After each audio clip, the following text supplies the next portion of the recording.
નહીં જાણતા હોય કે વડાપ્રધાન નરેન્દ્ર મોદી 1 વર્ષ સુધી ગોલ્ડ ખરીદીને ના કેમ પાડી.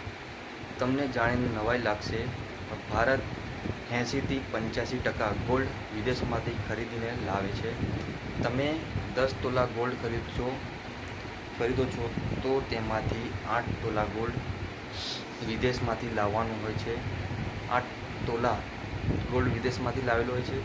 વિદેશમાંથી ગોલ્ડ ખરીદવા માટે પેમેન્ટ ડોલરમાં કરવાનું હોય છે. એટલે જ્યારે ભારતીય ગોલ્ડ ખરીદ્યા કરે છે ત્યારે ભારતીય રૂપિયો ડોલરમાં કન્વર્ટ થઈને વિદેશમાં જાય છે,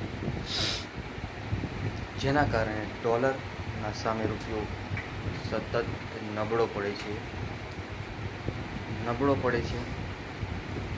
જ્યારે રૂપિયો નબળો પડે છે ત્યારે પેટ્રોલ ડીઝલના ભાવમાં વધારો થાય છે અને